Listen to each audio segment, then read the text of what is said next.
picture for you. You're sitting at your desk, trying to get through your morning Right, emails. the usual Monday. Exactly. And a colleague walks into the office, drops their bag on the floor with this huge, heavy sigh, and says, I'm going to bite the bullet on this one, hit the nail on the head in the meeting, and hopefully we don't end up back to square one.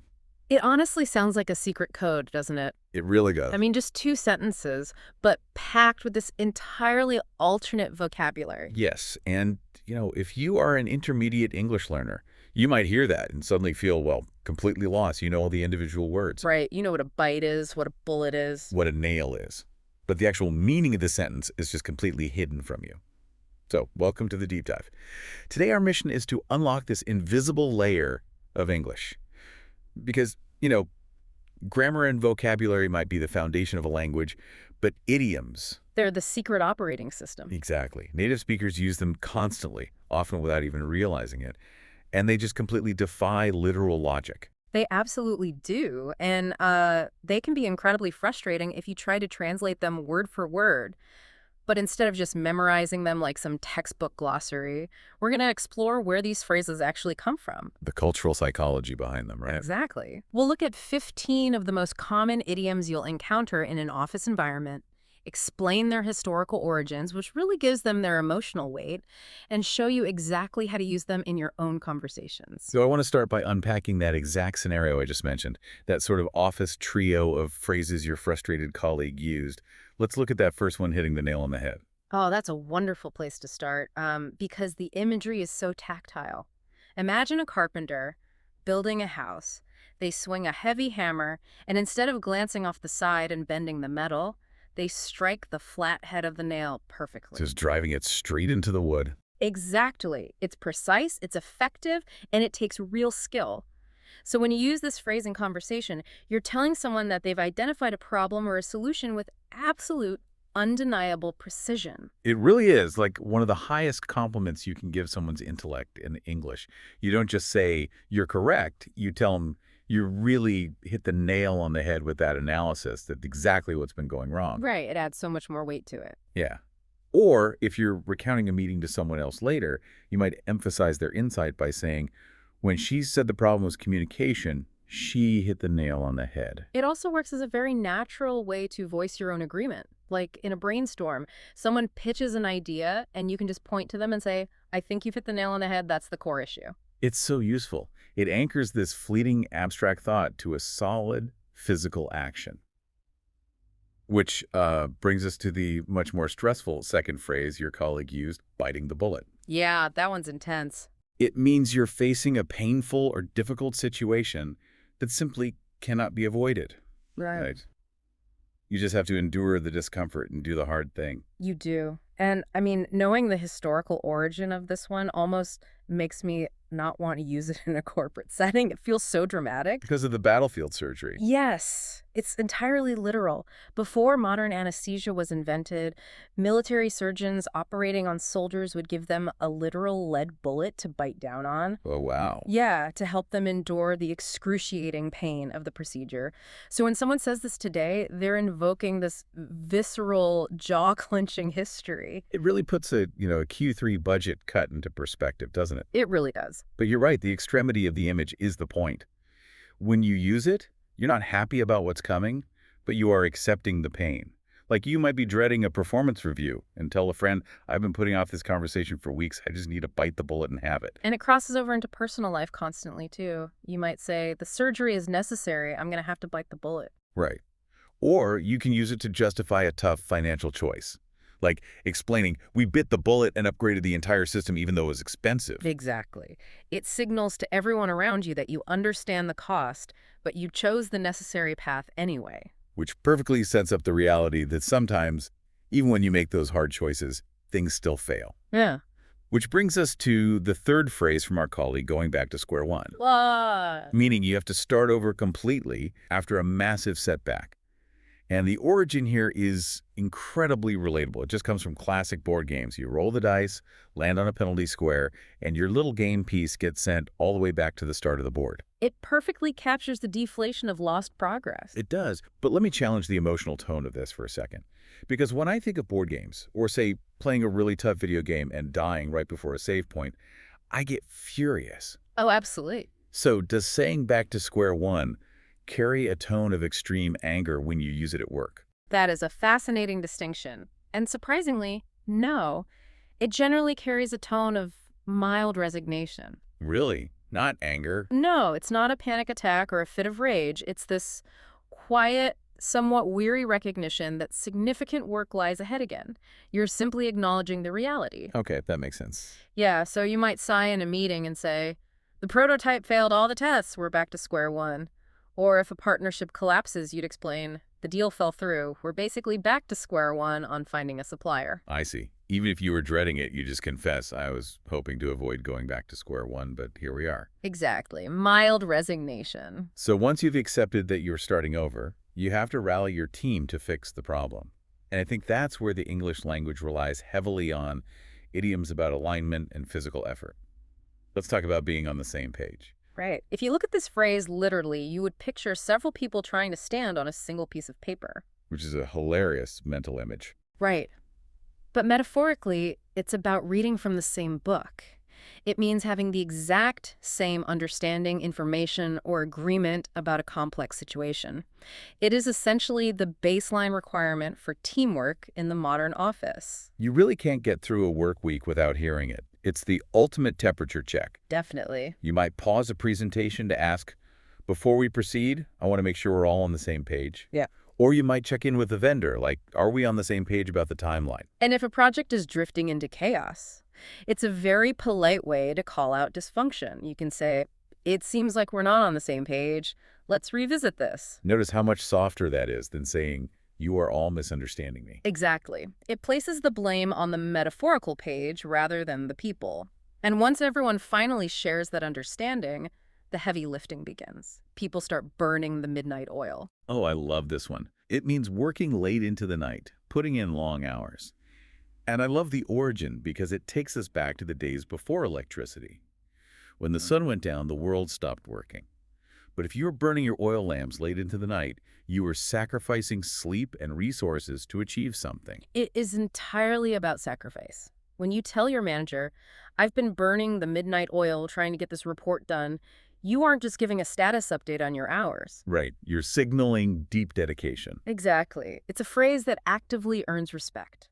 A project leader might proudly announce to the company, the team burned the midnight oil the week before the launch, ensuring their effort is recognized. Even complaining about it carries a sense of nobility, like signing off an email with, looks like another night of burning the midnight oil, the deadline is tomorrow. But eventually you finish your part of the project, the late nights pay off, and you hand the responsibility over to someone else. You tell them, the ball is in your court. Straight from the tennis court to the boardroom. The ball is literally on your side of the net, so it is your turn to swing the racket. It's a brilliant way to say that the responsibility for the next action belongs entirely to the other person. It is. You might reassure your boss by saying, I've sent over the proposal, the ball is in their court now.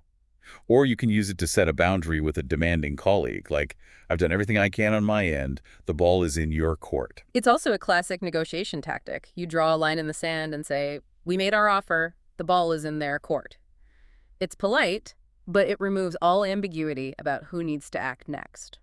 Let's weave all of these together to see how natural they sound in the wild. Imagine a typical Monday morning meeting. Okay, setting the scene. The weekend software update crashed. Back to square one, the CEO says, walking into the room. Everyone nods, accepting the reality. Are we all on the same page about what went wrong? She asks.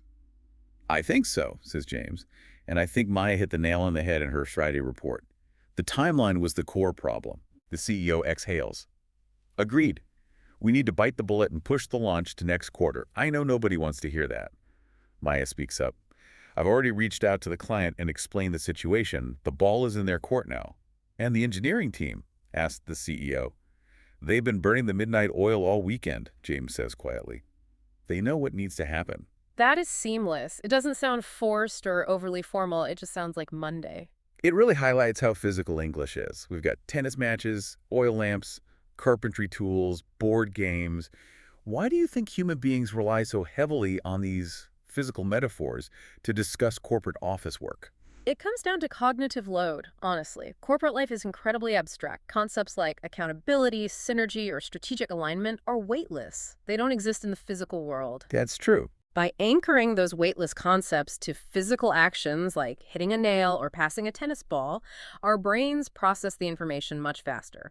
The physical image carries the emotional weight that abstract vocabulary lacks. We're just physical creatures trying to navigate a world of spreadsheets and emails. That makes profound sense. We need to ground the abstract stress in a physical reality.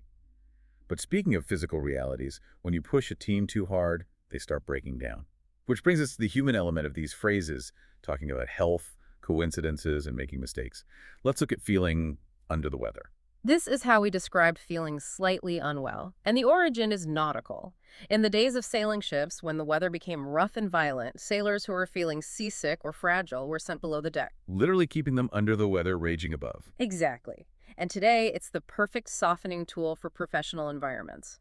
It implies an illness that is minor, temporary, and not alarming. Right, because you don't want to overshare your medical details. So you just message your team, I'm feeling a bit under the weather today, might leave early. Or, if you're explaining a coworker's absence to a client, you can protect their privacy by saying, she's under the weather this week, just a cold. It even works retroactively to explain why you missed an event, like, I was under the weather over the weekend, so I couldn't make it. From physical health, the language often jumps to social phenomenon. Take the phrase, speak of the devil. You say this when someone appears exactly at the moment you were talking about them. Right, and it stems from an old superstition that simply mentioning the devil's name could summon him into the room. Wait, if it has origins in summoning the devil, do you have to be careful using it? Could someone find it deeply offensive? It's a great question, but no, not in modern English. The dark, superstitious origin has completely faded away. Today, it's used with warmth and playfulness. It's just a funny acknowledgement of perfect timing. Oh, I see. So if a coworker walks into the break room while you're praising their work, you just laugh and say, we were just talking about you speak to the devil. Yeah. Or if you have your phone in your hand and a message pops up from a friend, you might say, I was literally just about to text her. Speak of the devil, there she is. And if someone says it to you as you walk into a room, the best response is just to smile and say, nothing bad, I hope. I love that response. Now let's talk about the mistakes we make when we're eager to prove ourselves. Specifically, biting off more than you can chew. The visual here is universally understood. Imagine being so hungry that you take a massive bite of food, only to realize you physically cannot close your jaw to chew it. We've all been there. Right. Metaphorically, it means taking on more responsibility, debt, or work than you can actually manage. We have all done this at work, too. It's a fantastic phrase for self-reflection because it admits a mistake without implying you were incompetent. You were just overly ambitious. Exactly.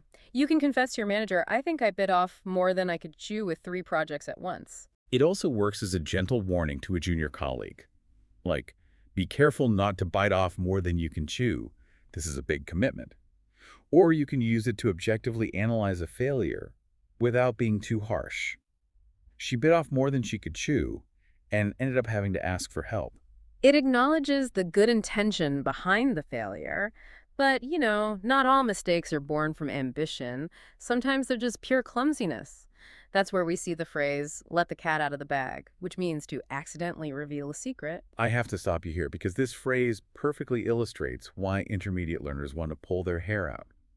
The literal words are completely disconnected from the meaning. We are talking about livestock and secrets. It is bizarre, but historically it points back to a centuries-old market scam.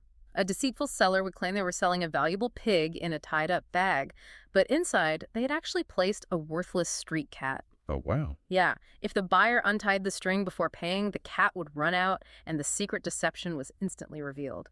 That is fascinating. But tell me about the tone here. What happens if someone uses this phrase in a genuinely grave situation? Like, say, someone commits corporate espionage and leaks $1 million trade secret to a rival company. Would you say they let the cat out of the bag? Absolutely not, and this raises a crucial point about emotional weight. Let the cat out of the bag is almost entirely reserved for minor, low-stakes, or humorous slip-ups. The tone is embarrassed, perhaps slightly apologetic, but never devastating. Okay, so it's perfect for ruining a surprise. I accidentally let the cat out of the bag about the surprise party, or warning someone about an internal memo, don't let the cat out of the bag before we make the official announcement. Or even the moment right after you realize you spoke too soon in a meeting. Whoops, I think I just let the cat out of the bag. Exactly. But you make a good point about the consequences of mistakes. Even minor slip-ups can cost money, which naturally shifts our language to how we discuss value and momentum. Let's look at the phrase, cost an arm and a leg. Meaning something is astronomically expensive. And the origin is wonderfully dramatic, rooted in the idea that your limbs are your most precious physical commodities. To afford this thing, you essentially have to amputate your own body parts. It's the ultimate casual exaggeration. You wouldn't use it in a formal financial audit, obviously. But in everyday conversation, it perfectly captures the sting of high prices. You'd lean over a dinner table and say, "That restaurant was amazing, but it cost an arm and a leg." You'd use it to commiserate over real estate, like, "New York apartments cost an arm and a leg." Or just to explain a personal choice. Uh-huh. I wanted to fly business class, but it costs an arm and a leg. Right. But let's say you do spend the money. You hire an expensive new director, and you want an immediate return on your investment. You expect them to hit the ground running. Meaning starting a new situation with explosive momentum. The image is pulled directly from military paratroopers. They jump from an aircraft, their boots hit the dirt, and they're already sprinting toward the objective. There's no pausing to stretch, no looking at a map, just immediate action. In the corporate world, this phrase signals an intolerance for slow onboarding.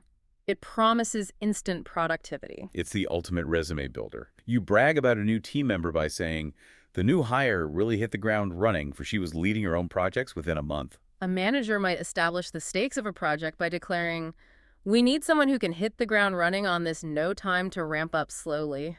And if you are interviewing for a job, looking the hiring manager in the eye and saying, I want to hit the ground running in this new role, is incredibly powerful. But what happens when you can't run?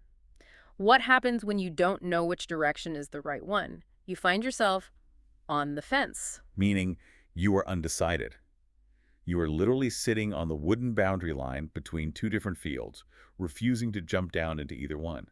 You might be weighing a career change and tell your family, I'm still on the fence about whether to take the job offer. You could be observing a friend's dilemma. She's on the fence about moving abroad. There are strong arguments both ways. Or discussing broader cultural trends like, a lot of voters are still on the fence about this policy. Let me point out something critical about the psychology here, though, Please do. because I always want to clarify. Being on the fence is very different from just not caring, right? If you are physically balancing on a fence, that requires active muscle tension. It takes effort. You aren't just walking away in apathy. That is a phenomenal observation, yes. Being on the fence is a state of active, often agonizing indecision. You deeply care about the outcome, you see the immense value in both fields, and you simply cannot resolve the friction in your own mind. And what happens when that friction drags on? When people are stuck on the fence, communication usually breaks down. People start avoiding the hard truths. Which leads us to our final phrases about breaking points. When people avoid the main point, we say they are beating around the bush. This comes from an old hunting technique. Instead of aiming directly at a dangerous animal hiding in the brush, hunters would use sticks to literally beat the edges of the bushes, trying to flush the animal out into the open. Metaphorically, you're striking everywhere except where the actual target is. It perfectly captures the irritation of listening to someone who refuses to get to the point. It's a gentle challenge when someone is being evasive. You might finally interrupt them and say, stop beating around the bush, just tell me what happened. Or you can use it to preface your own bluntness. I don't want to beat around the bush, so I'll just say it directly. And we all use it to complain about bad leadership. He beat around the bush for 10 minutes before finally admitting the problem. And if someone beats around the bush for long enough, your patience will eventually run out. You will reach the last straw. The breaking point. The moment when you simply cannot take any more. And the imagery here is famous. It comes from the ancient proverb about the final piece of straw that broke the camel's back. What's vital to understand about this phrase is the concept of cumulative weight. A camel is a massive beast of burden.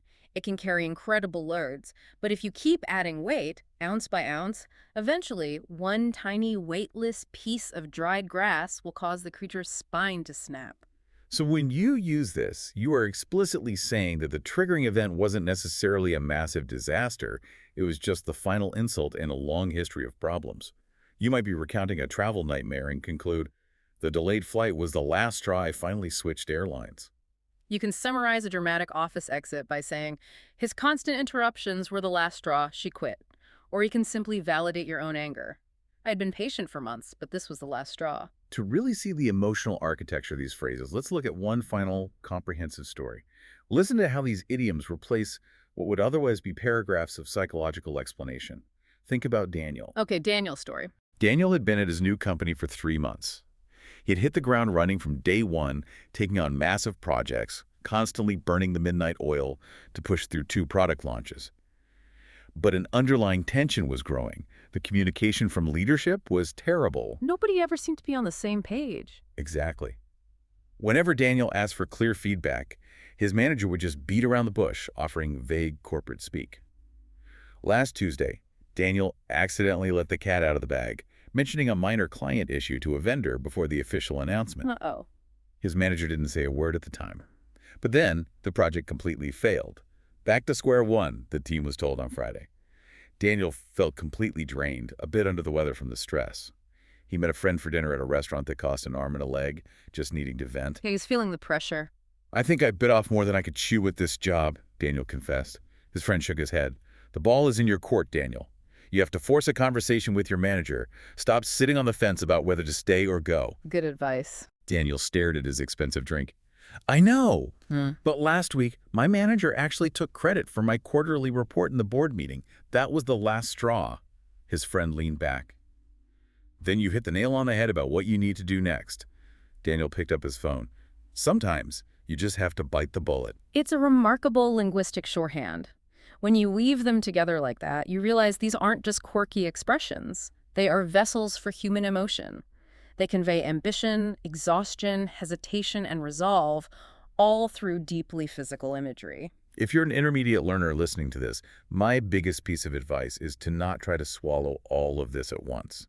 Pick 3 of the phrases we discussed today that resonated with your own work life. Use them in an email or a low-stakes conversation.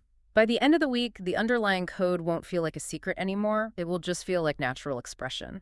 And you are going to want to build that confidence, because in our next deep dive, we're tackling a different kind of invisible script. We're exploring the specific questions native speakers ask in conversation and exactly how to answer them. We're diving into the small talk that isn't actually small at all. Before we sign off, I want to leave you with one final thought to ponder. Think about the origins we uncovered today. We talked about nautical sailing, game hunting, military paratroopers, tennis matches, carpentry, and battlefields. It's so physical. Exactly. So many of the most common English idioms come from highly physical, high-stakes, action-oriented pursuits. What does that tell you about the culture that forged the language? When you speak English naturally, does the vocabulary subtly force you to view the world, and even a quiet corporate office, a bit more like a builder, a hunter, or an athlete? That is a phenomenal question to chew on. When we started this deep dive, that colleague walking in and talking about biting bullets and hitting nails felt like a murky, impenetrable wall of noise. But now we can see the psychology, the history, and the humanity right through it.